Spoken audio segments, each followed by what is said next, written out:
all of them are quite different. Yeah. All of them are quite different, and that's I think that's something that we understood from day one. Is that to work in Africa is going to be different to working in the southern part of Africa, the same way it is to work in the UK and US. But what's been interesting for us is, given given the choice, and we do have the choice. We're a privately owned business. We're 100% privately owned. We've got the choice to operate in whichever region we actually choose. And it has been our choice for many, many years is to expose ourselves to the African market. Where we want to be, and we don't see the reason why we can't. Maybe it's our bigger picture is that we want to be leaders within the African field. To date, the company has grown to be the largest privately owned infrastructure management company on the African continent. But where we propose to be is to now take the African skill onto an international basis. And given the kind of situation we are in terms of the economy, do you think it's possible, in fact, do you think it's a viable business proposition model to be able to juggle both your interests locally and in the African market and still replicate what you're seeing in terms of global trends? But the economy at the moment is tough. I mean, it's extremely tough globally. The financial services market is completely shot. The property market is completely shot. Our experience in the ICT market for our business is unaffected at the moment. But obviously the global economy and the crisis is going to affect all business. So where we will see it, and you'll see maybe our debtors starting to drag us out a little bit longer. So those are sort of like the impacts that we will actually see. In terms of our expansion, the reason why it shouldn't, and it most probably won't, interfere with our vision for this year is because we're 100% annuity-based business. So we've got contracted annuity-based services. The rand dollar has no direct impact on us at all, in that we procure all our hardware locally. So we pay it in rands and we sell it in rands. We pay it in whatever other currency. And thirdly to that is the shift in the shortage of ICT skills has changed in the last 6 months. 6 months ago, I remember having an interview to say we're battling to get good talent in South Africa and Africa, and we saw a lot of our talent exit.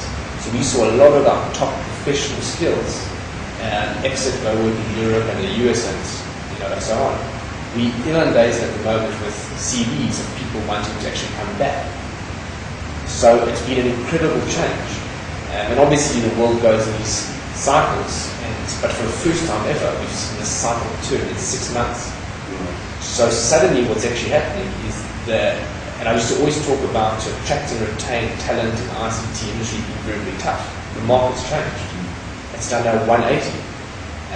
Whereas now we're able to procure top talent, and the retention of talent is not an issue at the moment. And this is going for South Africa and Africa, where we're able to now really attract very, very strong talent and hold that talent as well. Aside from that skills base, so that HR component, which is fundamental to ICT growth generally, locally and in Africa, do you feel that Africa can seriously compete if they are to get further investment from companies such as yourselves? I mean, what is the outlook for Africa from an ICT point of view in comparison with the rest of the world? And is it fair, to actually compare the two? Chris, Africa's skills can compete globally, and we've actually proved it over and over again. Our skills are top. In fact, if our skills weren't top, you wouldn't be seeing the poaching that's gone on over the many, many years for our top skills to go work in top companies, Microsoft, Google, and so on and so forth, in Europe, in the UK, Australia, US, and things like that. So we've seen an exodus of top skills. We've obviously had top skills. We still have very top skills, and as I said a little bit earlier, is we're attracting a lot of those skills back again. Firstly, so Africa has the skills to compete on a global level. It's been proven. The awards that have been bestowed on local ICT companies in Africa, again, prove it as well. The outsourcing that goes on from global companies to South African businesses proves that as well.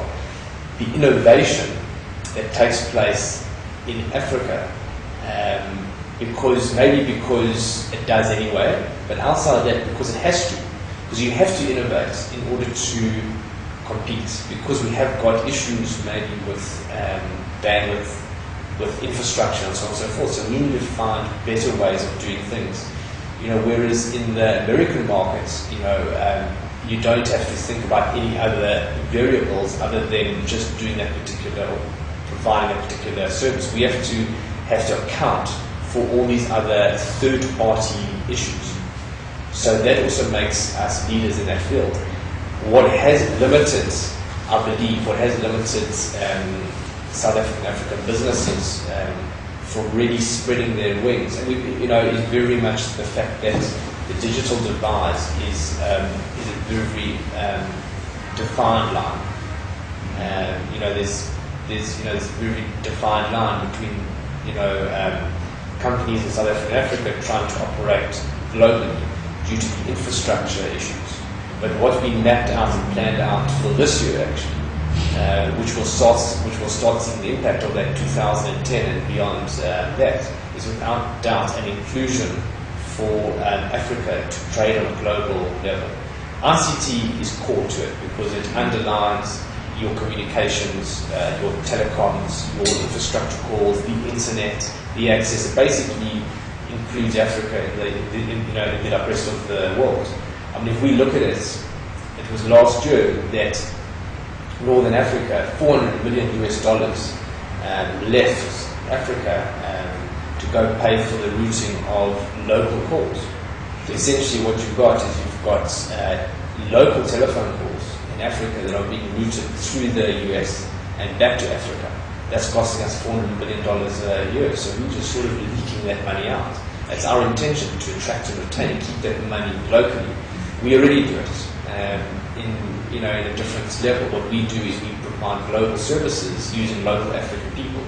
So as opposed to providing global services by losing our people and sending them to Europe and the UK and so on and so forth, we provide the skills, but we keep the people here.